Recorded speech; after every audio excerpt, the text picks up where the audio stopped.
안녕하세요. 전 영화 시작해서 이만 4회를 시작해 보겠습니다. 손동작은 왜 하는 거야? 손동작 이걸 해줘야 이만 이게 딱 보이죠. 오늘 같이 안녕하세요를 해주신 이분은 소개해 주시죠. 안녕하세요, 미주사랑입니다. 근황 얘기해야 되나요? 그럼요. 러블리즈 근황 저희 모두가 궁금해하는. 이럴 수 왜 이렇게 갑자기 쑥 들어오시는지. 그러고 보니까 이제 그 릴리즈 됐나요? 예, 러블리즈? 그렇습니다. 지금 차트에서 어떻게 잘 하고 있나요? 음원 차트는 40위인 걸로 알고 있고요. 이제 첫 음악 방송을 했기 때문에 이번 주말에 이제 슬슬 올라간다고 생각을 해야죠. 근데 이제 그 앨범이 역대 앨범 중에서 가장 많이 팔렸어요. 초동 물량이 2만 장이 넘어갔다고 해요. 그래서- 요즘같이 앨범을 안 사는 시대에. 그렇죠. 아제리너스들의 어떤 재력을 보여주는 그런 게 아닐까. 타이틀곡 제목이 뭐죠? 홍보 한번 하고 가시죠. 타이틀곡 제목은 와우고요. 사랑하는 사람에게 더 다가가지 못하지만 더 다가가기 힘들지만 계속 머물고 싶은 그런 이중적인 소녀의 마음을 노래하는, 근데 이제 아추같이 발랄하지 않고 데스티니같이 완전 심각한 노래가 아니라 그 중간에 어떻게 좀 잘 절충을 한 곡이라고 생각을 합니다. 호불호가 사실 좀 많이 갈리긴 하는데요. 약간 가사라든가 멜로디 때문에 아무튼 잘 되길 바라고 많이 들어주시면 감사하겠습니다. 근데 제가 지금 얘기하는 거를 잠깐 봤는데 팟캐스트 우리 녹음할 때 내가 사람 얼굴을 보는 건 처음인 것 같거든요. 근데 러블리즈 얘기할 때 표정이 내가 지금까지 본 표정 중에 제일 밝네요. 러블리즈한테 감사하셔야겠어요, 진짜. 귀하죠. 러블리즈 여러분 너무 감사합니다. 네, 그리고 오늘 안녕하세요 하기를 극구 거부하신 소개해 주시죠. 펭귄맨입니다. 네, 펭귄들이 요즘 힘들게 살아가고 있고요. 저도 힘들게 살고 있고요. 온난화로 인해서 남극의 면적이 점점 줄어가고 짜증나. 네, 요즘 많이 짜증이 나신 펭귄맨 님이셨고요.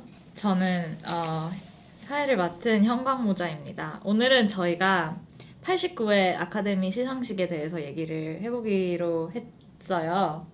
다들 잘 보셨나요? 확실히 개판이었죠.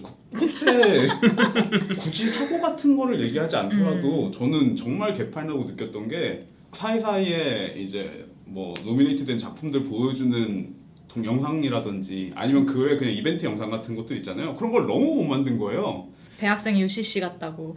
네, 제가 그때 비난했죠. 이거 무슨 대학생들한테 매주 아르바이트 주면 이 정도로 만들겠다고. 예. 그런 걸 너무 만들어. 근데 작년 아카데미만 해도 되게 잘 만들었던 기억이 남아 있거든요. 확실히 뭔가 저는 내부적으로 좀 문제가 있었던 건 아닐까라는 음모론을 제기해 봅니다. 잘은 모르겠지만. 저도 확실히 좀 아쉬웠던 점은 많은 것 같아요. 그 진행도 그렇게 매끄럽지 않았던 것 같고 전체적인 퀄리티도 그렇고 마지막에 사고는 저는 오히려 차라리 잘 됐다고 생각해요.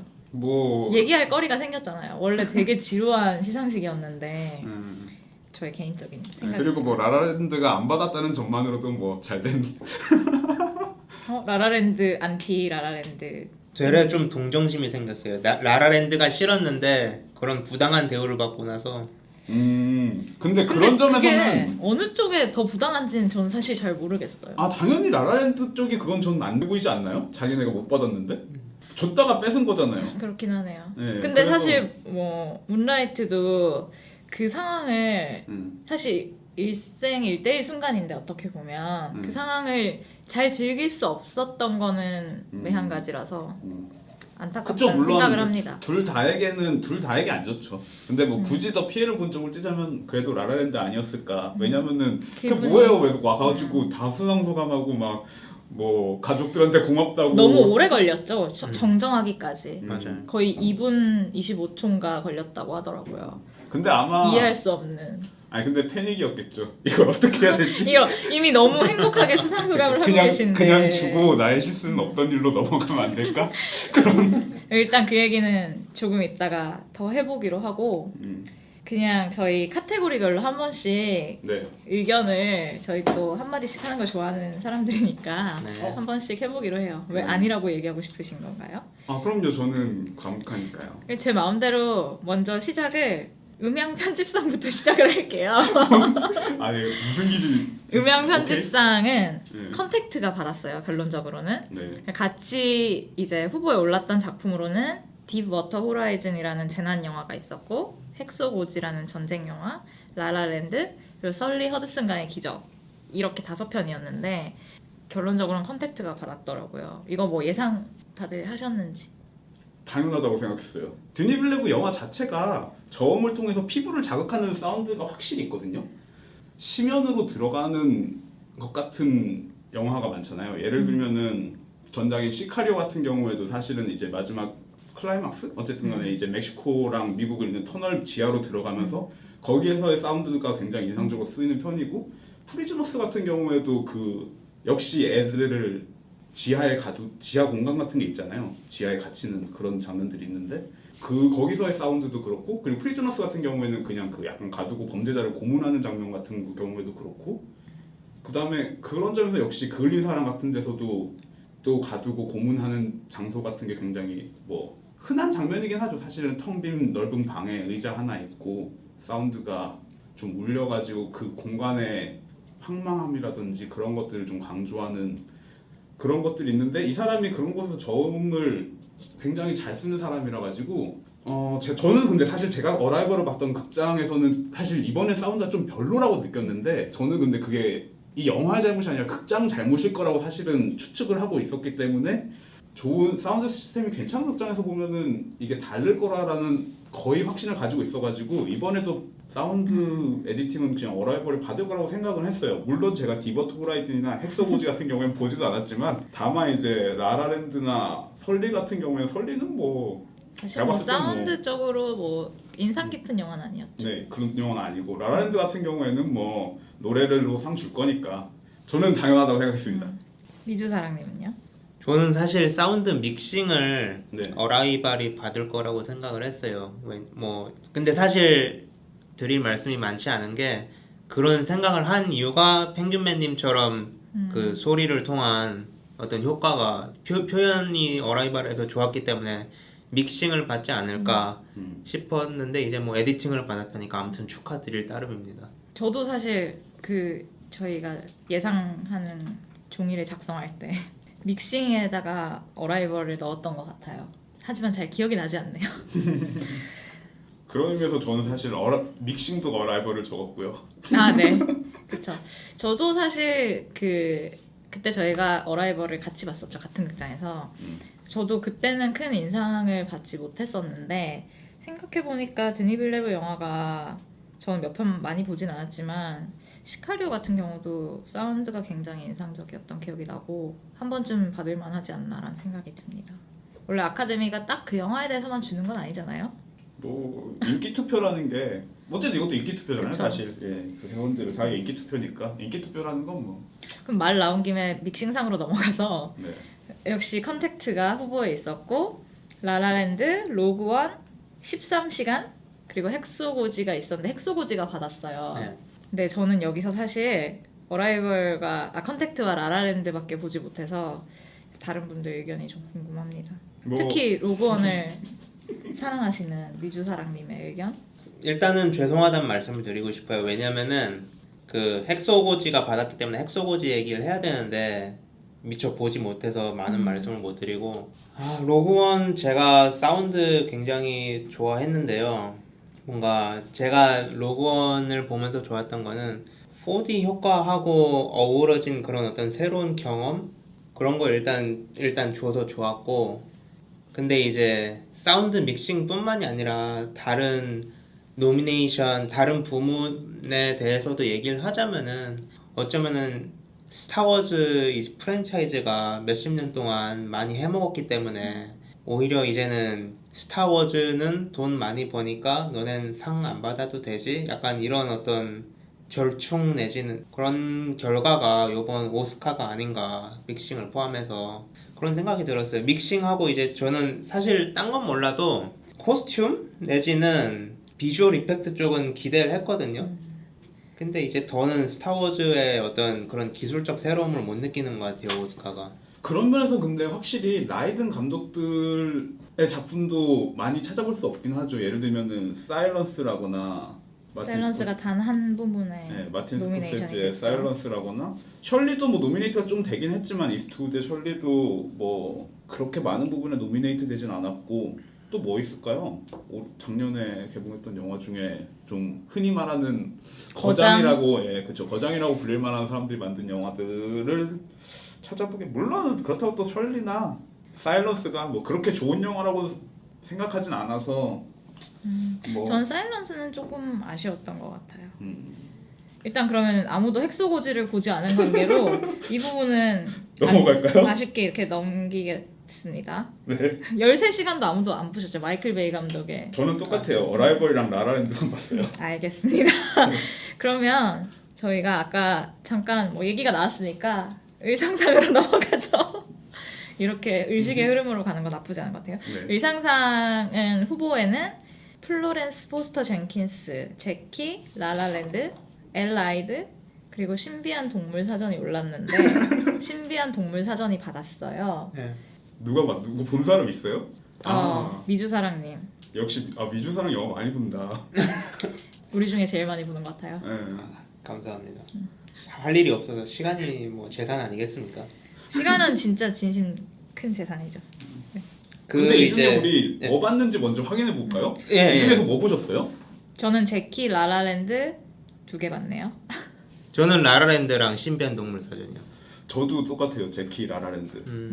저는 신비한 동물 사전이 이 상을 받은 거는 물론 이제 제키라든가 신비한 동물 사전 둘 다 시대극으로 얘기를 할 수가 있잖아요. 과거 배경이니까. 근데 이게 특히 이제 상을 받은 이유는 얼마 전에 제가 인디와이어인가 할리우드 리포터에서 기사를 봤는데 HDR 기술을 통해서 밝은 부분은 더 밝게 하고 어두운 부분은 더 어둡게 할 수 있어서 뭐 좀 더 이미지 표현의 범위가 넓어졌다 뭐 그런 기사가 있더라고요. 이 영화의 특별이요? 예. 이 영화를 필두로 다른 영화들 이제 소개를 했는데 이거가 이제 특별한 게 뭐였냐면 HDR 관련해서 그 주인공 뉴스 캐맨더라고 마법사가 있어요. 네. 영국 사람인데 그 사람 의상이 코트가 있어요. 네. 좀 곤색이거든요. 어두운 파란색. 네. 근데 그런 어두운 색을 입고 어두운 장소들에 가서 이제 활동을 하는데 그런 이제 텍스처 표현이 자연스럽게 잘 됐다. 그러면서 HDR의 뭐 어떤 장점 그렇게 얘기를 하더라고요. 그런 점에서 과거 의상의 재현에다가 그러한 어떤 시각적인 요소가 더해져서 상을 주지 않았나 생각을 합니다. 근데 뭘 했길래 더 다이나믹 레인지가 넓어진 건지 궁금하네요. 그렇게 얘기를 들으니까. 저는 이 중에서 제키랑 라라랜드밖에 안 봤는데 사실은 뭐 둘 다 의상에서 별로 뭐 느낀 건 없어요. 제키 같은 경우는 어쨌든 실존 인물의 그 이미지를 구현하는데 충실했기 때문에 그냥 약간 모범 답안 같은 느낌? 그런 건 좀 있었던 것 같고 라라랜드는 사실 시대극은 아니지만 시대극 같은 느낌을 줬죠. 굉장히 북고풍의 의상과 색상을 사용해서 뭐 많이 공을 들였다는 점은 알 수 있었던 것 같아요. 엘라이드는 사실 안 봤는데 이것도 시대극이잖아요. 아 그래요? 브래드 피트와 마리온 꼬띠아르가 나왔는데 쫄딱 망한. 저는 이 영화 아예 처음 들어봤어요. 얼라이드. 연말에 잠시 개봉했다가 내렸던 것 같아요. 넘어가죠? 뭐 이상 네. 뭐 할 말도 없는데. 미술상으로 가면 라라랜드가 수상을 했는데 컨택트, 신비한 동물사전, 헤일 시저, 패신저스 이렇게 5작품이 후보에 올랐었어요. 여기서 저는 헤일 시저랑 컨택트, 라라랜드 이렇게 3작품을 봤는데 라라랜드가 받을 만했다고 생각해요. 저는 개인적으로. 뭐 저도 사실은 어라이벌, 라라랜드, 헤일 시저 이렇게 딱 3편 봤고 그 중에 꼽자면은 그쵸 뭐 라라랜드가 받을 만한 것 같지만 저는 그래도 어라이벌이 차라리 더 괜찮지 않나. 왜냐면은 컨택트도 프로덕션 디자인이 꽤 괜찮지 않았나요? 특히 그 우주선의 맞아요. 이미지만으로도 괜찮고 그리고 특히나 어라이벌 그러니까 컨택트가 어라이벌이잖아요. 어쨌든 그 얘기도 좀 해보죠. 조금 네네. 이따가. 그래서 컨택트에서 사용되는 이게 뭐 사실은 SF 외계인이 등장하는 영화로서 좀 전형적인 면은 없지 않아 있지만 예를 들어서 공간 같은 것들이 우주선의 디자인은 나름 흥미롭고 그 외계인의 디자인 같은 경우가 좀 아쉽긴 하네요. 지금 생각해 보니까 무슨 문어 약간 전형적이기도 네네 하고. 전형적이죠. 둘리의 그거 나오는 오징어 외계인 먼저 전 생각나더라고요. 그런 클리셰 같은 외계인임에도 불구하고 굉장히 문어들의 모습이 얘네가 어쨌든 인간이랑은 확실히 다르잖아요. 기본적으로 외형부터. 외형부터 그러니까 얘네가 기본적으로 물론 그 외계인들이 그렇다는 얘기는 아닌데 문어는 어쨌든 수중 생물이니까 차원에서도 훨씬 더 자유로운 느낌이고 제가 느끼기에는 그래서 얘네가 어쨌든 시간의 차원에서도 자유롭다는 게 생각보다 그 이미지랑 잘 맞는다는 생각이 들어요. 그리고 뭐 그 언어를 시각적으로 디자인한 것도 뭐 약간 제가 느끼기에는 너무 문어라서 그런지 모르겠는데 먹물 같아가지고 그냥 동양 먹 같아서 그런 원형적인 랭귀지 디자인이 좀 뻔할 수도 있는데 그럼에도 불구하고 영화를 보는 동안 굉장히 잘 구현되었다고 생각이 들어가지고 어라이벌이 받아도 괜찮지 않았을까 뭐 그런 생각은 드는 것 같아요.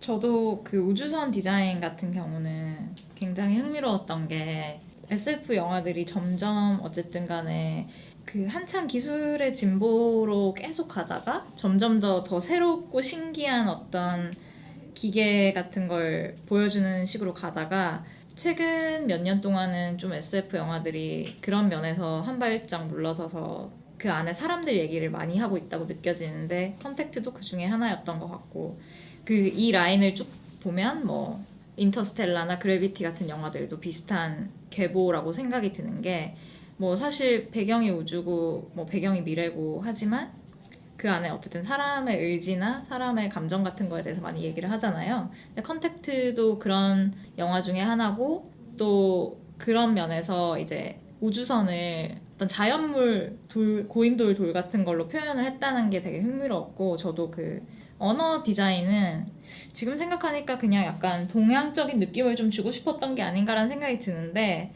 충분히 신선할 수 있었다는 생각이 들어요. 그런데 반대로 뭐 나머지 부분에서는 딱히 이렇다 할 게 없었던 것도 사실인 것 같고 그에 비해서 이제 라라랜드는 공이 확실히 많이 들어갔죠. 그쵸? 그냥 정말 내가 작정을 하고 이 세계를 만들어 보겠다라고 했던 그런 게 느껴졌던. 그러니까 그런 면에서 확실히 성실도 면에서 라라랜드가 가장 가장 성실하다고 말해야 될 것 같긴 한데 저는 다만 이제 라라랜드에서 너무나 마음에 안 드는 디자인이 몇 개 있었기 때문에 예를 들면은 우주로 천문대에서 떠오를 때 저는 진짜 맞아요. 내가 너무 그런 걸 별로 안 좋아하나? 로맨틱한 걸 너무 안 좋아하나? 저는 뭐 손발이 없어지는 줄 알았거든요, 진짜. 그 장면 어떻게 보셨어요? 다시 말씀해 주실래요? 그러니까 그 천문대에서 그 우주를 배경으로 막 날아다니잖아요. 네. 근데 저는 그거 보면서 설마 뜨나 막 약간 그렇죠. 그것도 제가 이제 라라랜드를 별로 안 좋아했던 이유 중에 하나죠.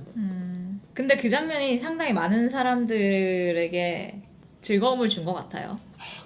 근데 뭐 그런 면에서는 저는 사실 라라랜드를 통해서 제 취향을 좀 알게 됐어요. 제가 로맨틱한 영화를 진짜 싫어해요.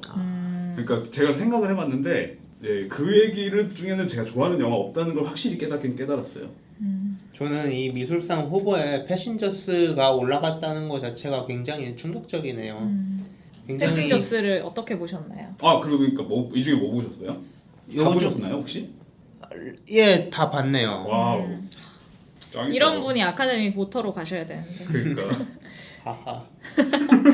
네, 그러게 말이죠. 이 참 제가 능력 있다는 건 아닌데 능력 있는 자가 저평가받는 이런 시대 참 아쉽습니다.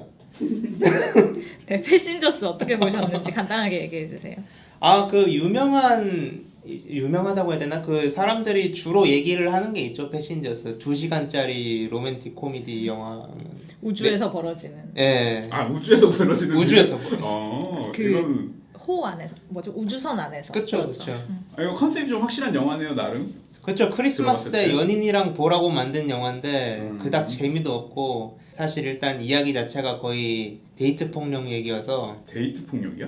남자가 어떤 우주선 사고로 인해서 동면 장치에서 깨어나는데 네. 외롭게 1년을 지내다가 음. 내가 저 여자랑 같이 살아야겠어 이래서 여자의 동면 장치를 이게 이런 이기적인 망가뜨리고- 남자를 봤나? 아니 1년 동안 밖에 기다렸으면은 뭐 그럴 수도 있지. 이분이 지금 위험한 근데 거기서 더 참 한심한 게 1년 동안 사귀다가 그게 들통이 나요. 그러고선 변명을 하는 게 사실은 내가 널 사랑해서 뭐 어쩔 수 없는 거여서 방금 펭귄맨님이 말씀하신 저 그런 그렇게 얘기 말한 게 아닌데요. 다만 그게 아니라 1년 동안 거기 가 혼자 있으면 당연히 누군가를 깨우고 싶지 않겠어요? 그거는 저는 당연하다고 생각해요. 어떻게 혼자 그렇지만 이 몇 명이 동면을 하고 있을 거잖아요. 그 중에 누구를 선택할 것인가는 다분히 그 사람한테 그쵸. 그 사람 인생을 바꾸는 결정인데 내 그쵸. 마음대로 한다는 게 뭐 도덕적으로 도덕적으로는 당연히 잘못됐죠. 저는 도덕적으로 그게 괜찮다는 얘기를 하는 건 아니에요.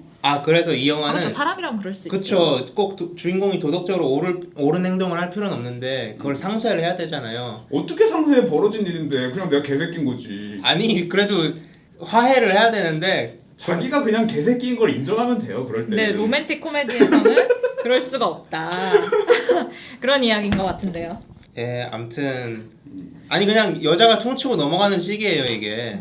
참고로 여자는 제니퍼 로렌스고 남자는 크리스 프렛이에요.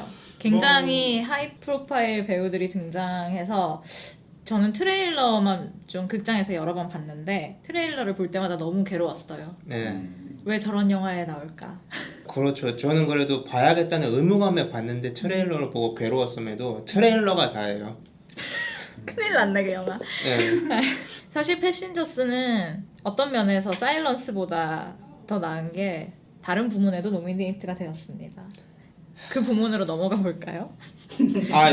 아직 더 할 얘기가 있으신가요? 프로덕션 죄송합니다. 디자인 어디 교외에 가면은 모델하우스 그런 데 있잖아요. 그런데 막 모던하게 가구 배치해놓고 약간 그런 거예요. 그런 거를 SF라고 2시간 내내 보고 있다고 하는데 그걸 이제 노미네이트를 해놨으니 참 저로서는 그러고 보니까 우리 아까 얘기했던 이번에 거장이 많이 노미네이트가 못 됐다에 뭐 거장을 부르기엔 뭐 코엔 형제 너무 젊긴 하지만 코엔 형제 영화도 정말 헤일 시저가 물론 코엔 형제 영화 중에 되게 도드라지거나 훌륭한 영화라고 생각하지 않고 상대적으로 평균 이하였다고 평균? 흥행도 좀 안 좋았던 것 같고요. 근데 어쨌든 그럼에도 불구하고 헤일 시저가 뭐 제가 느꼈을 때는 아니구나. 내가 이 중에 본 영화들이 많지 않으니까 이렇게 말하면 안 되겠다. 다만 보지 않았지만 그래도 뭐 히든 피겨스나 패신저스 뭐 이런 영화보다 헤일 시저가 더 좋은 영화는 아니었을까 추측해 봅니다. 히든 피겨스는 보셨잖아요. 그쵸? 맞네. 히든 피겨스 봤네. 봤는데 기억에서 지워버렸어. 맞다. 히든 피겨스 봤지. 거의 뭐 알파고가 편집한 영화로 생각을 하셔서 그 얘기도 조금 이따가 해보는 걸로 하고요. 네. 사실 근데 헤일 시저 좀 네. 영화 괜찮지 않았어요?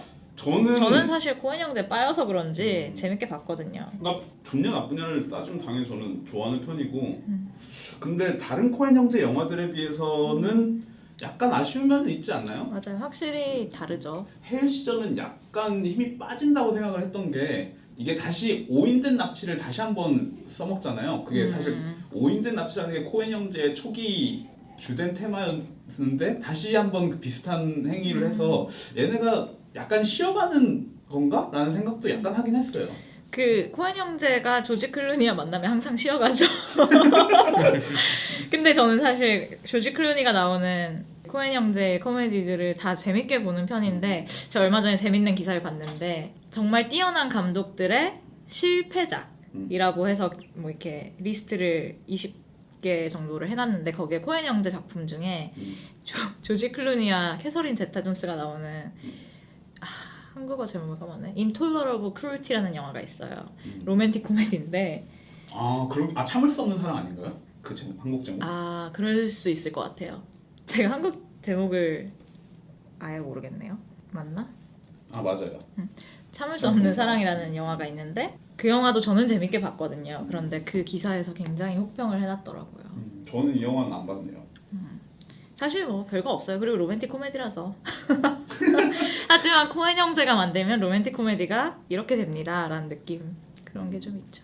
그러면 아까 잠깐 언급했던 패신저스가 노미네이트된 다른 부문 그게 뭔가요? 음악상입니다. 아하. 음악상은 라라랜드가 당연히 수상을 했고요. 제키, 라이언, 문라이트, 패신저스 이렇게 4개가 같이 후보로 올랐네요. 그러니까 라라랜드가 송도 받은 그러니까 송 노래도 주제가상도 받았고 받았고 음악상도 받았어요. 너무 좀 불합리한 처사네요. 이거는 다 해먹네. 근데 전- 뭐 음. 글쎄요. 저는 근데 그럼에도 불구하고 그냥 둘 다 받을 것 같았어요. 그래가지고 예를 들어서 제키나 제가 이 중에 보통 이제 라이언이나 패신저스 못 받고 문라이트나 제키, 라라랜드 중에 생각했을 때 뭐 그럼에도 불구하고 여기서 뮤지컬 영화인 라라랜드가 안 받으면은 좀 쑥스럽지 않나 뭐 그런 생각은 좀 있네요.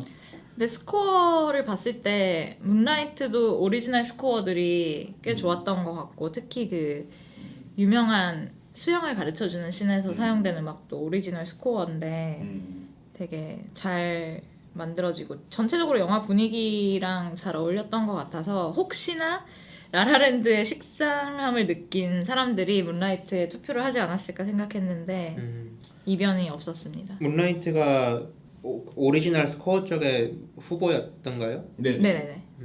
근데 그럼에도 불구하고 문라이트 오리지널 스코어가 그렇게 많은 편은 또 아니지 않나요? 맞아요. 네. 사실 다른 노래도 많이 썼기 네. 때문에 네. 조금 그 중요도가 떨어지죠. 그리고 뭐 저는 사실은 이게 라라랜드가 작품상을 받지 않기를 바라는 마음으로 이거라도 받아라. 이거 먹어라. 먹고 먹고 떨어져. 떨어져라. 아 근데 약간 위험한가? 라라랜드 되게 좋아하는 사람 많은데. 아, 왜- 라라랜드 나쁘지 않았어요. 작품상까진 아니지만 네. 저는 패신저스가 거기 올라갔다는 것도 참 깜짝 놀라. 전혀 인상적이지 않았거든요. 제가 사실 스타워즈 얘기하는 거 오늘 좀 고백을 하자면은 저는 스타워즈 얘기를 하는 걸 싫어해요. 계속 사람들을 괴롭게 하는 것 같아갖고. 근데 이제 적어도 로그원에서 마이클 지아치노의 작곡이 저는 좋았거든요. 그 노래들을 통해서 부녀 간의 정을 이렇게 전달을 하고 그런 게 좋았는데 노미네이트조차 안 됐다는 게 조금 사실 지아치노도 넘버원이잖아요. 돈 잘 벌고 막 JJ 에이브람스랑 같이 일 많이 하고 그래서 좀 너는 상 안 받아도 되지 이런 식이 아닌지 그렇습니다. 아쉽네요. 감사합니다. 그러면 저희가 주제가상을 할 것 같겠지만 조금 큰 걸 잠깐 얘기를 해볼까 해서 네. 각본상으로 가보겠습니다. 아, 네. 각본상에는 수상을 한 맨체스터 바이 더 시와 함께 네, 로스트 인 더스트, 라라랜드, 랍스터, 20세기 여인들 이렇게 5작품이 올라갔어요.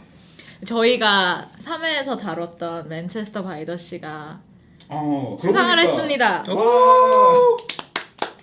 그러고 네. 보니까 저는 처음으로 이제 모든 작품을 다 본 저도 그러네요. 섹션이네요. 네, 저는 랍스터 빼고 봤습니다. 랍스터는 넷플릭스에서 보실 수 있습니다. 감사합니다. 아마존, 네, 아무튼 스트리밍 하실 수 있고요. 감사합니다. 그러고 보니까 근데 랍스터가 왜 지금 노미네이트 된 거죠? 이거 좀 이게 미국에서 개봉을 아마 2016년에 했던 것 같아요. 2016년 초에 한 건가? 그러면? 네, 맞습니다. 근데 이게 영어였나 보죠, 언어가. 그랬던 것 같아요. 왜냐면 그래야지 노미네이트가 되니까. 잘 기억이 안 나는데 맞아요. 그러니까 노미네이트 됐다는 얘기는 이게 영어라는 얘기잖아요. 그러네요. 그런 점에서 뭐 맨체스터 바이 더 시의 시나리오가 훌륭하긴 하지만 저는 솔직히 맨체스터 바이 더 시가 받은 거에 대해서 좀 아쉬운 것 같아요. 지금 이 목록을 살펴보면은 저는 사실은 여기서 응원하는 편은 해롤 하이워터가 아니었나, 로스 인 더스트의 시나리오를 응원하고 싶고요. 맨체스터 바이 더 시의 시나리오도 훌륭했다고 생각하지만 저는 해롤 하이워터가 굉장히 특이하다고 생각했던 점이 요즘 영화들이 다 상대적으로 좀 심플한 영화에 가까운데 요즘 영화의 플로우 경향에 비해서는 해롤 하이워터 같은 경우에 저는 가장 좋아하는 점은 이제 로스 인 더스트죠. 이거 그러니까 이 제목 바꾼 것도 전 로스 인 더스트로 바꾼 것도 괜찮은 것 같아요. 왜냐면 해롤 하이워터가 저도 무슨 뜻인지 몰라서 찾아봤는데 이게 무슨 수를 써서라도 약간 그런 느낌의 뜻이더라고요. 컴과 함께 쓰여서 어. Come Hell or High Water. 예, 그렇군요. 어쨌든 근데 이제 이 로스 인 더스트의 내용이 간단하게 얘기하면은 그 두 형제가 어쨌든 뭐 돈을 구하기 위해서 은행을 털어요. 그 텍사스 배경으로 펼쳐지는데 그 다음에 이제 또 두 보안관이 이 둘을 쫓는데 마지막에 가기 전까지 서로 만나질 않아요. 근데 그럼에도 불구하고 묘하게 쌓이는 서로 간의 감정들이 있거든요.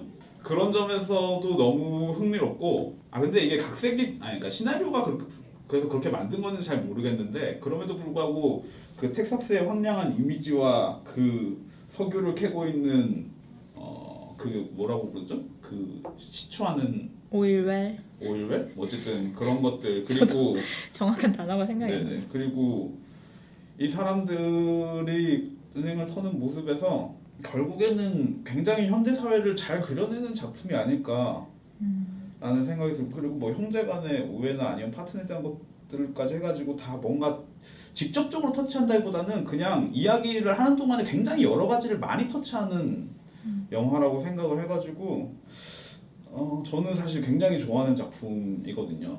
아마 작년에 영어권 영화 중엔 아마 제일 좋아하는 영화가 아닐까? 제가 이거 보라고 그랬었잖아요.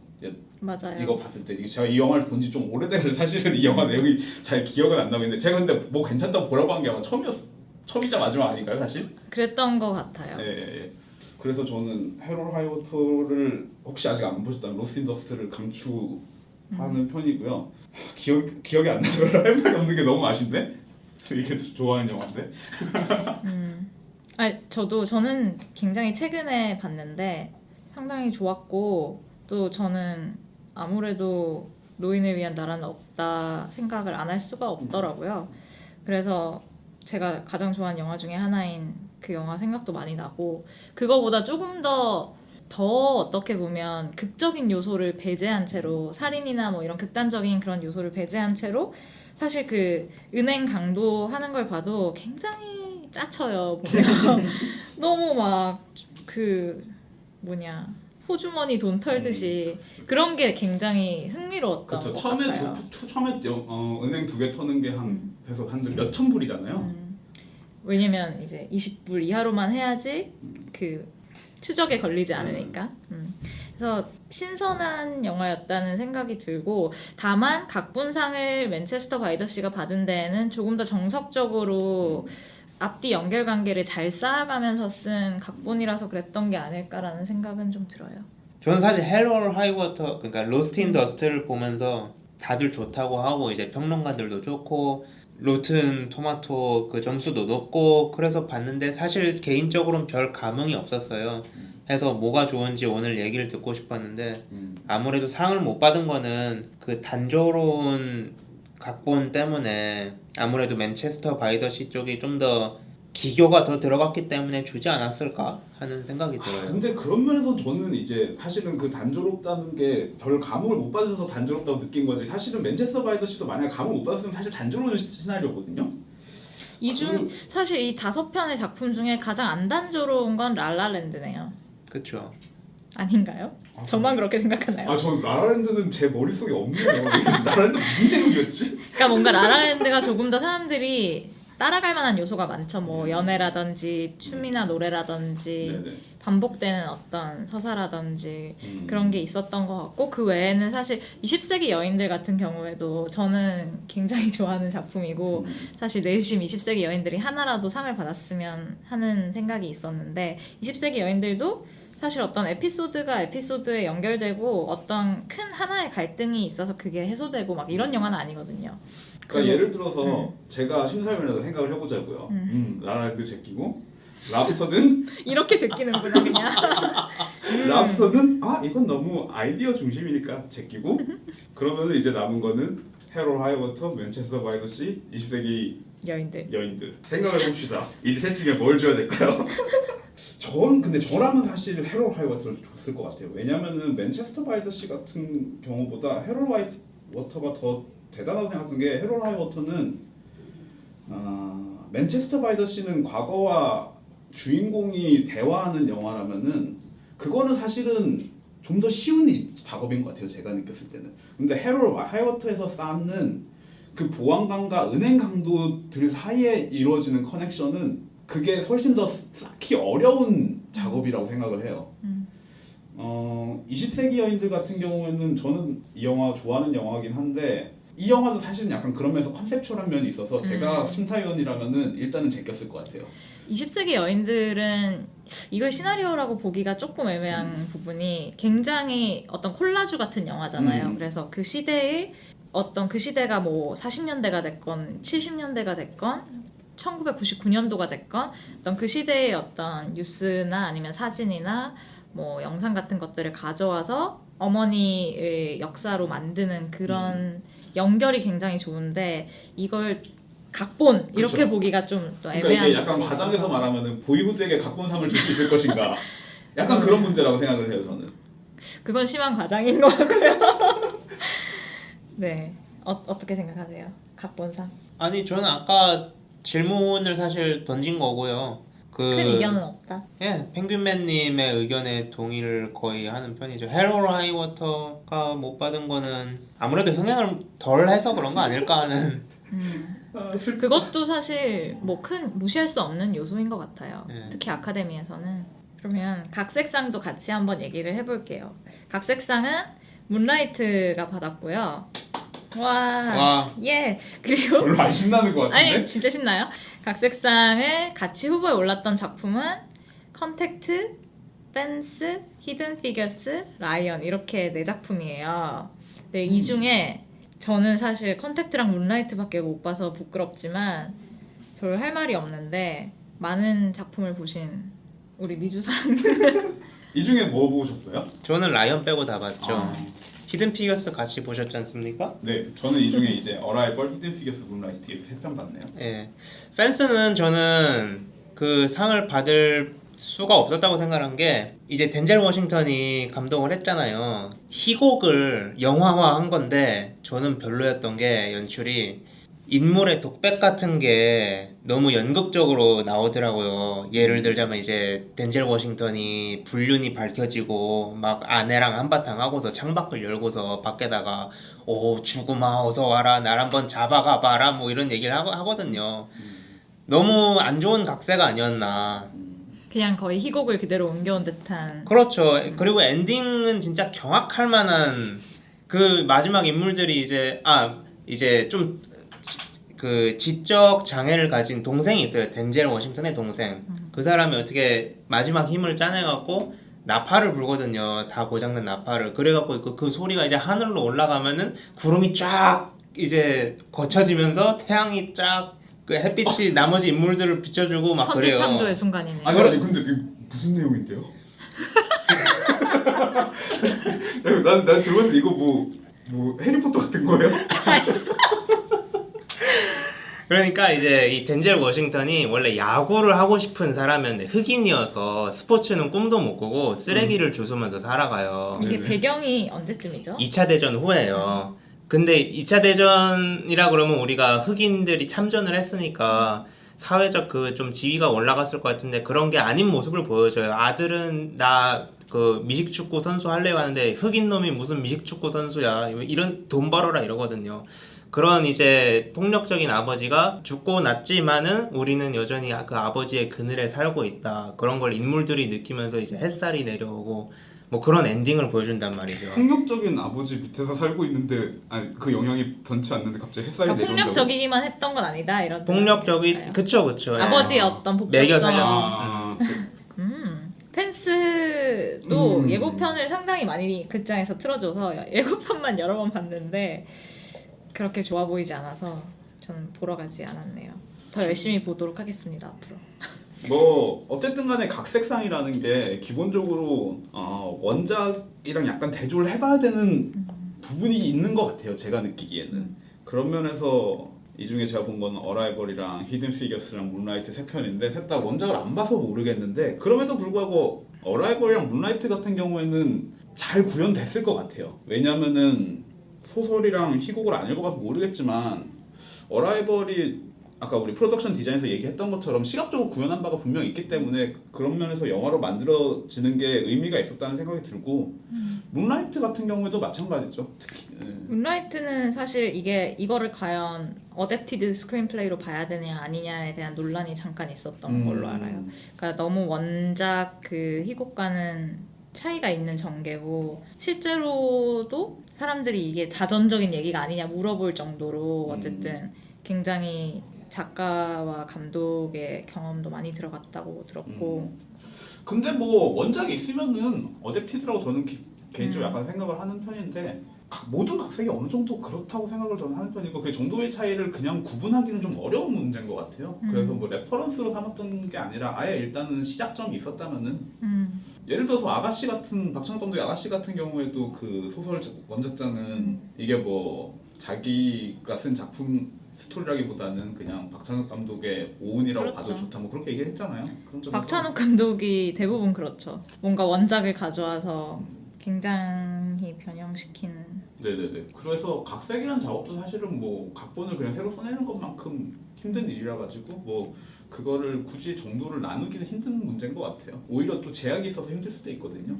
그래서 어떻게 보면 오히려 각색상 카테고리에 들어가는 것들이 그냥 원작이 있는 이야기인데 그것이 어쨌든 원작을 모르더라도 영화 각색된 것의 퀄리티로 평가를 해야 될 수도 있겠다는 생각도 좀 들어요. 왜냐면 원작과 굉장히 많이 달라진 영화들 중에 그렇기 때문에 좋은 영화가 있을 수도 있고 아니기 때문에 좋은 영화가 있을 수도 있고 하니까 그런 면에서 히든 피겨스가 이 리스트 안에 들어있다는 거는 참 어색하네요. 글쎄요. 히든 피겨스 같은 경우에는 저는 제가 옛날에 한번 얘기했었던 것 같은데 이거는 인공지능이 영화를 만들면은 이런 영화를 만들지 않을까. 그 로버트 맥기의 시나리오 어떻게 쓸 것인가라는 책을 펴고 그 원칙대로 쓰면은 이런 시나리오를 만들 수 있을 것 같아요. 단 한 가지 문제점이 있다면은 그 책에 써 있는 말 중에 제일 먼저 떠오른 아이디어를 버려라라는 내용인데 다만 이분은 제일 먼저 떠오른 아이디어를 버리지 않고 그거를 선택했다. 그러니까 제가 단습의 끝판왕이라는 그런 뜻인가요? 네, 그렇죠. 저는 이 영화를 보면서 정말 전형적인 극은 이런 게 아니었을까. 그런 의미에서 제가 이제 AI가 만든 영화 같다라고 말하는 건데요. 물론 이 영화가 이제 과거 약간 냉전 시대에 흑인들이 어떻게 차별받았나를 보여준다는 면에서 비난하기 약간 꺼려지는 점은 있어요. 어떤 면에서는. 그리고 그게 제가 말하는 클리셰라는 것들이 분명히 그 시대에는 정말 있었던 일이기 때문에 그걸 어느 정도 사용할 필요는 있는데 그렇다 하더라도 그거 너무 일차원적인 거죠. 이 인물, 이 세 명의 똑똑한 흑인 여성들이 나사에 들어가가지고 인종차별 때문에 어떻게 자기 일에 집중을 못하고 괴롭힘을 당하면서도 끝까지 일을 해내는가. 이거 제가 질문 하나 해도 될까요? 전 안 봐서 그런데 네. 그 영화에 어쨌든 인종차별 얘기와 함께 성차별 얘기도 있나요? 그러면? 저는 기억 사실 예, 굉장히 펭귄맨님이 인공지능이 만든 것처럼 전형적인 영화라고 하셨는데 그런 게 사실 영화에 있는 갈등에서도 드러나죠. 왜냐면 넣을 수 있는 갈등은 다 넣거든요. 흑인 남자와 흑인 여자 간의 갈등, 백인 남자와 흑인 여자 간의 갈등, 굉장히 뭐 눈에 보일 정도로 많이 들어가 있습니다. 사실 그런 요소만 사실 소재는 정말 흥미롭고 실제로 이번에 그 실제 인물 중에 한 명이 네네. 오스카에 등장을 했었잖아요, 할머니가. 근데 실제로 굉장히 흥미로운 소재라서 잘만 풀면 좋은 영화가 됐을 것 같은데 저도 사실 이것도 트레일러 보고 거른 영화 중에 하나여가지고 안타깝네요. 그런 식으로 아웃풋이 나왔다는 게. 이게 재밌는 일이죠. 저도 아마 이게 우리가 그때 전 미주사랑이랑 이거 히든 피겨스 같이 봤는데 우리 그때 보면서 제가 제키를 보려고 원래 했었는데 제키를 기다리다가 텀이 좀 길어서 그냥 히든 피겨스를 볼까? 뭐 일단은 저는 사실은 별로 정보가 없었어가지고 오랜만에 한번 시도해봤는데 속상하네요. 근데 저는 제키를 제낀 게 좀 네. 잘했다고 생각이 든 게 네. 히든 피규어스가 어찌 됐든 로그원이 1위를 한 뒤에 그 자리를 이제 차지해서 롱런을 했잖아요. 그리고 또 히든 피겨스가 1등으로 롱런했어요? 네. 저도 이게 흥행에 잘 되고 있다는 얘기는 들었어요. 그리고 최근에 그 실제 모델들 있잖아요. 그 네네. 수학자들 그 사람들 레고 모델이 나온다고. 정말 흥행했나 보네요. 예. 해서 우리가 좀 전형적이라고 약간 저평가를 할 때 왜 이 영화가 미국인들한테 엄청 잘 먹혔다는 거를 좀 고려를 할 필요가 있다고 생각을 해요. 그리고 저는 각본상 후보에 들어간 이유가 저도 전형적이라고 생각은 하지만 그 전형적인 전형성에 아주 그 기준에서 잘 만들지 않았나. 제가 그 예전에 펭귄맨님하고 이 영화를 보고 나서도 90년대 영화를 보는 것 같다. 케빈 코스트너적인 영화다라고 얘기를 했거든요. 1, 2, 3장으로 딱딱 맞아 떨어지는 그런 맛? 그런 완성도 때문에, 완결성 때문에 노미네이트 되지 않았나 생각을 합니다. 근데 저는 시나리오에서 가장 중요한 거는 디테일이라고 생각을 해요. 근데 그 디테일이라는 게 어떤 거냐면은 예를 들어서 히든 피겨스의 디테일이란 거는 이 건물에 칼라드 유색 인종이 갈 수 있는 화장실이 없어서 멀리 있는 화장실까지 갔다 온다는 게 이 영화의 디테일인데 근데 또 하필 비가 오네? 뭐 이런 게 이 영화의 디테일이거든요. 아니면은 뭐 커피를 먹는데 유색 인종이 그 사무실에 지금까지 이게 세퍼레이티드 정책 때문에 이제 주전자도 원래 따로 쓰고 그렇게 해야 되는데 이 사람이 처음 이 사무실에서 출근하는 흑인이기 때문에 자기가 쓸 게 없어가지고 썼더니 사람들 눈치 받고 그랬더니 다음날 오니까 주전자 하나 따로 놔져 있고 뭐 그런 것들이 이 영화의 뭐 디테일하면 디테일이라고 말할 수 있을 것 같은데 그건 제가 생각했을 땐 디테일이 아니에요. 이런 거죠. 제가 이 자리에 앉아서 상상으로 만들어낼 수 있는 디테일인 거죠. 그렇죠. 그래서 그런 의미에서 가장 먼저 떠오르는 아이디어를 버려야 되는데. 버려야 되는데 다 이렇게 욕심이 많아서 다 가져가고. 그래서 상을 못 받았잖아요. 그렇습니다. 네, 알겠습니다. 네, 오스카의 집단지성이 걸렀네요, 히든 피겨스를. 짝짝짝짝. 네. 나 그러면 너무 모르겠다. 네, 괜찮아요. 그 지금 들으시는 분 중에 히든 피겨스에 투자하신 분 없을 테니까. 그리고 뭐 제가 이런 인간인데 어떡하겠어요.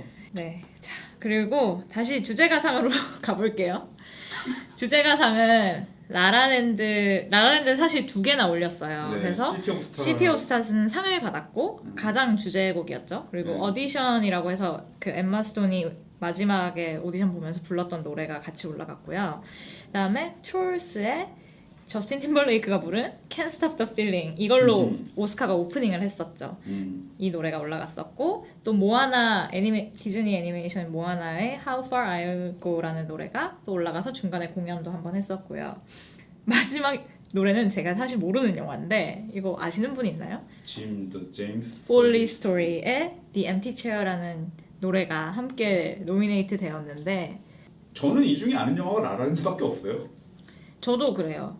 근데 사실 저는 뭐 이거는 라라랜드가 워낙 휩쓸었기 때문에 받을만 하다고 생각하는데 오디션 같은 노래가 저는 오히려 더 영화를 볼 당시에는 마음을 울렸던 부분이 확실히 있었던 것 같아서 이게 같이 오르면 당연히 못 받을 수밖에 없는 대결이긴 한데 조금 아쉬웠달까? 그런 생각은 좀 들었어요. 저는 할 말 없어요. 없으시죠? 네. 그리고 모아나 같은 경우는 공연할 때 보니까 노래가 괜찮더만. 근데 공연하시는 분이 머리를 맞았잖아요. 맞아. 그런 거 하나하나가 약간 이번 오스카에 약간 어설픔을 좀 배가시키지 않았나 그러게요. 생각이 좀 들더라고요. 엄청 예쁘던데. 네, 다음으로는 로그원이 노미네이트된 시각효과상. 네. 로 얘기를 옮겨가 보겠습니다.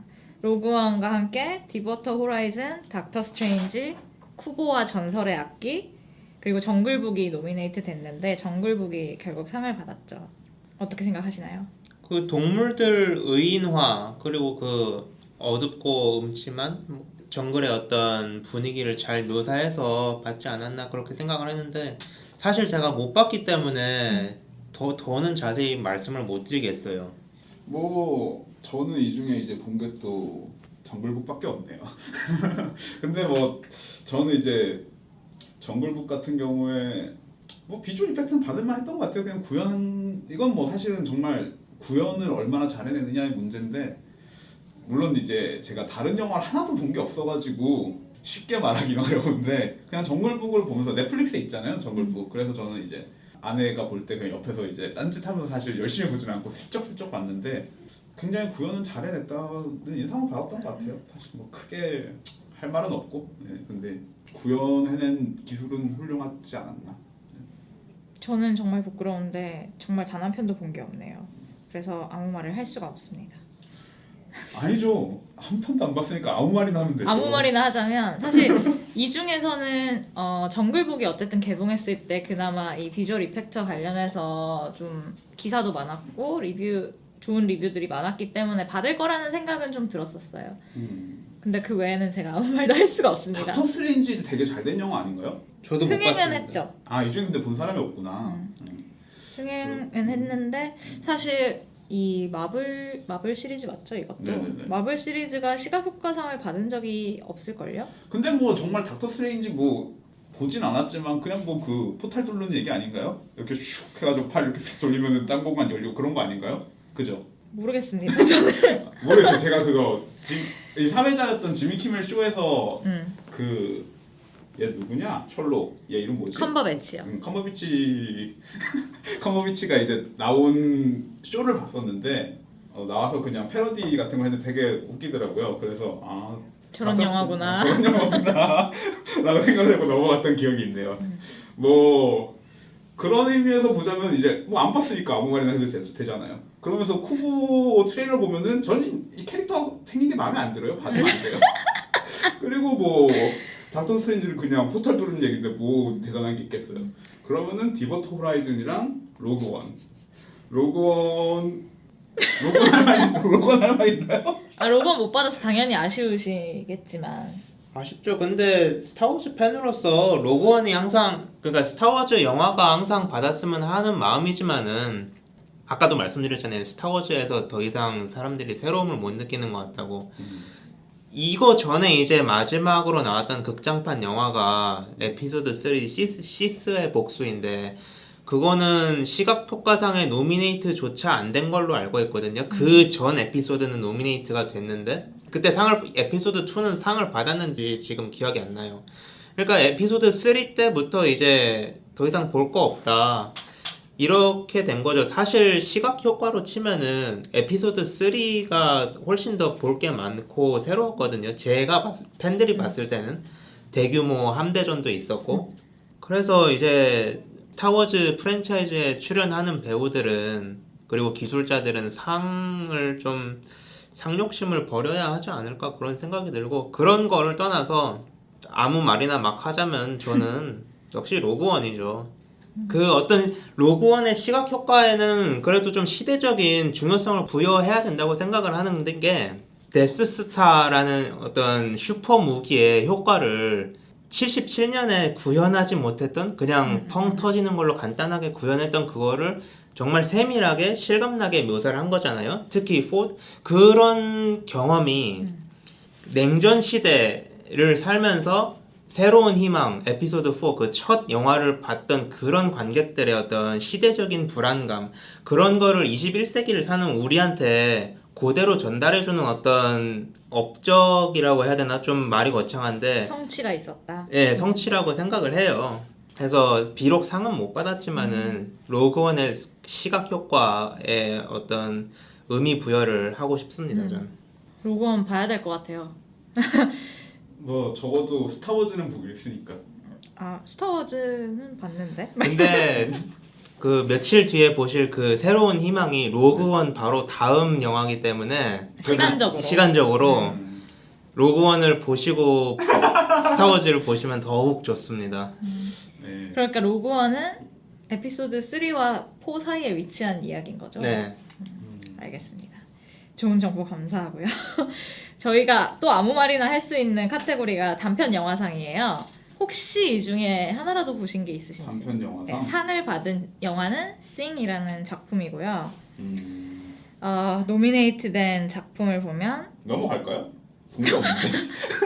네, 에너미스 위딘, 떼제베의 여인, 사일런 나이트, 타임코드 이런 영화인데 사실 하나도 본 게 없어서 저도 하나도 안 봐. 이게 과연 투표자 수가 몇 명이나 될지 좀 궁금하긴 해요.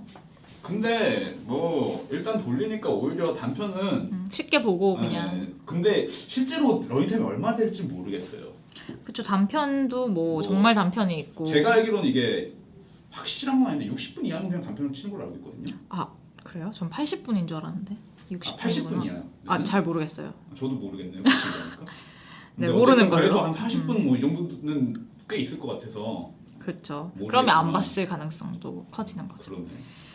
그러면 조금 더 얘기를 할 수 있게 다시 메이저로 가서 촬영상 얘기를 해보겠습니다. 촬영상은 라라랜드가 받았어요. 아이고. 아이코.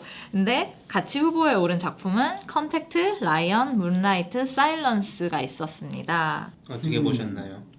저는 사실 꼭 사일런스가 이 중에 제일 좋았다 이런 건 아닌데 사일런스의 촬영이 상당히 좋았기 때문에 하나쯤은 받았으면 좋겠다라는 생각을 하긴 했었어요. 저도 그냥 스콜세지 나이를 생각해서 하나쯤은 받았으면 좋겠다. 근데 이걸 준다고 스콜세지가 받는 건 아니니까요. 아 맞네? 그래도 뭐 어쨌든 간에 노미네이트 됐으니까 뭐. 이게 이제 간단히만 얘기를 하면 어쨌든 17세기에 일본에서 천주교 박해가 일어날 때 포르투갈의 두 신부 맞죠? 근데 뭐 신부 좀 빠드레들이 일본에 가서 아 근데 그 말 좀 웃긴 거 같아. 빠드레 자신의 스승인 신부를 리암 니슨을 찾으려고 일본에 도착해서 겪는 순환의 이야기를 다룬 작품인데 이게 사실 그 17세기 일본 바닷가 마을의 풍광이라고 얘기하니까 너무 로맨틱한 단어다. 근데 그 배경이 되는 곳을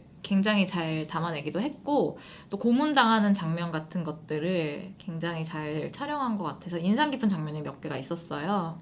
그래서 촬영상 정도는 좀 다양성을 위해서 줬어도 좋지 않을까라는 생각을 했습니다. 뭐 저는 근데 사일런스 영화를 그렇게 사실 많이 좋게 본 편은 아니라 가지고 예를 들어서 저는 이 영화가 굉장히 이상한 영화라고 생각이 들었던 게 어떤 면에서요? 왠지 모르겠어요. 근데 저는 이 영화 기본적으로 분열적인 영화라고 생각하는데 아마 그 이유는 이 영화가 사실 일본 소설인데 일본인이 외국인 시점으로 쓴 소설을 일본말로 쓰고 그걸 다시 외국인이 각색을 해가지고 영화를 찍은 거잖아요. 저는 어쩌면 심지어 그게, 미국인이 자꾸 포르투갈 사람 얘기해. 그래서 이게 저는 이 영화 보면서 좀 분열적이라고 생각했는데 나중에 생각해보니까 그런 게 이유는 아니었을까라는 생각이 좀 들더라고요. 그럴 수는 있을 것 같네요. 네, 그러고 근데 저는 사실 그렇기 때문에라고는 할 수 없겠지만 그렇다 하더라도 그런 점이 좋게 작용했을 수도 있겠다라고 생각했던 게 이런 영화를 만들 때 가장 경계해야 될 게 저는 어떤 하나의 메시지를 주려고 노력하는 게 굉장히 위험한 일이라고 생각하거든요. 근데 요즘 영화는 그렇게 잘 안 하죠. 근데 뭐 히든 피겨스 이런 거는 딱 설명만 들어도 근데 스콜세지는 그렇게 안 하죠. 그리고 특히 이게 뭔가 종교와 관련된 거기 때문에 자칫하면 어쨌든 논란에 휩싸이기 좋은 소재라는 생각이 드는데 약간 적절한 예가 아닐지 모르겠으나 멜 깁슨의 패션 오브 크라이스트 같은 영화를 생각해보면 전 사일런스 그러니까 그게 약간 종교 영화를 만들 때 조금 경계해야 되는 지점에 서 있다고 생각하고 사일런스는 그런 면에서 좀 뭐랄까 밸런스를 잘 잡았다고 저는 생각했었어요. 근데 밸런스를 잘 잡았다고 저도 생각을 하는 편이긴 한데 그럼에도 불구하고 아쉬운 게 이 영화는 생각보다 선악구조의 영화라고 생각을 해요. 사실은. 그러니까 뭐 그 관리와 그 뭐냐 인퀴지터 그 사람과 네. 이 주인공 빠드레 음. 앤드류 가필드 네네 그런 점에서 왜냐면 결국에는 현대 영화라는 게 어쨌든 간에 크게 두 가지 그러니까 크게 두 가지 선에서 이게 끌고 가다가 내적 갈등에서 결국 전혀 다른 문을 열어야 되는데 예를 들면 이 영화는 이제 천주교를 박해하는 인물들과 천주교를 설파하려는 사람들 사이의 갈등인데 기본적으로 이 갈등이 천주교를 박해하는 사람들이 훨씬 나쁜 쪽에 서 있잖아요. 일단 이 영화 자체가 필요 이상으로 잔인하니까. 네. 근데 이게 결국에는 다른 쪽 오픈되는 다른 차원의 문을 이 영화 어떻게 여냐면은 이제 이 일본인들의 믿음이라는 게 실제로 너네가 생각하는 믿음이랑 굉장히 다른 것이다라고 이제 다른 차원의 갈등을 만들어내고 인물을 혼란스럽게 만드는데 저는 그런 게 그러니까 그런 거는 뭐 좋긴 했는데 아쉬웠던 게 종교가 가지고 있는 문제가 분명히 그걸 믿음으로 인해서 생기는 문제도 있을 거라고 생각을 하거든요. 물론 이게 상황, 시츄에이션이 그래서 그렇죠. 그러니까 예를 들면 그냥 논리적인 문제에 있어서는 종교는 사실 어쨌든 간에 어느 정도 맹점이 있다고 생각을 해요, 저는. 그럼요. 네, 그런 면에서 오히려 그런 부분도 좀 터치를 하지 않았나요, 이 영화는? 근데 그런가요? 저는 잘 기억이 안 나는데 그런 부분은 어쨌든 간에 그럼에도 불구하고 어쨌든 그냥 크게 큰 흐름에서 봤을 때 그렇다는 거죠. 사실 제가 어제 사일런스 얘기를 이제 오랜만에 연락이 온 친구? 동료? 뭐 어쨌든 랑 잠깐 했는데 어쨌든 저 말고 다른 사람이 얘기했던 게 그 일본인 관리가 훨씬 더 괜찮은 사람이었으면 어땠겠냐.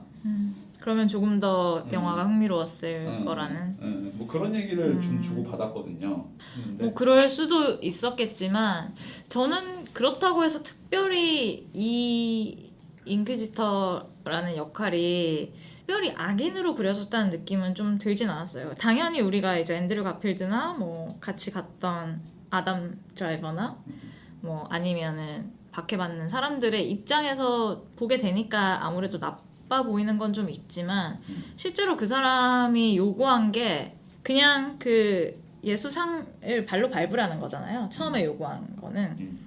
근데 사실 그거를 끝까지 거부하면서 뭐 고통받고 고문받고 심지어 죽기까지 한 사람을 보면서 과연 종교가 과연 뭐길래 라는 생각을 하게끔 만드는 것도 있고 그 질문을 어쨌든 종교에 기이한 사람을 던지게끔 한다는 측면에서도 좀 이 영화가 질문을 여러 층위에서 던지고 있다는 생각이 저는 들었었고 또 한편으로는 그 키치지로인가 하는 그 일본인 캐릭터가 있었잖아요. 네. 그 캐릭터가 굉장히 신선했거든요.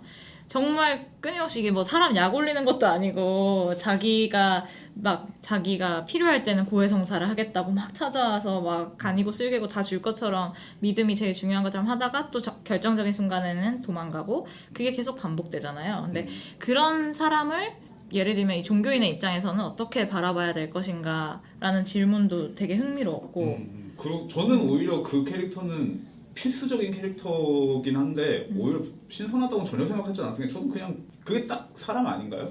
그래서 저는 신선하다기보다는 그냥 그러니까 나쁘다는 뜻이 아니라 나쁘다는 건 아닌데 그냥 신선하다고 생각은 안 했던 것 같아요. 그냥 오히려 그 사람의 내면을 좀 덜 보여준 것 같아서 좀 아쉬웠어요. 왜냐면 너무 단편적인 것 같아가지고 전형적인 것 같고. 저는 딱 그 정도가 오히려 재밌었다고 느낀 게 그러니까 이 사람을 통해서 그러니까 근데 사실 또 모든 사람이 그렇다고 보기는 또 힘들거든요. 왜냐면 사실은 진짜 뭐 뭘 믿는 건지 모르겠지만 어쨌든 자기가 믿는다고 생각하는 그 천주교를 위해서 죽은 일본인들도 있었고 뭐 죽는 이제 외국인들도 있고 한 건데 이 사람의 경우는 그 속을 알 수 없지만 그 순간순간에 따라서 행동을 하는 거잖아요. 속을 알 수 없다고? 저는 그 사람이야말로 속이 뻔히 들여다보이는 사람이라고 생각해요.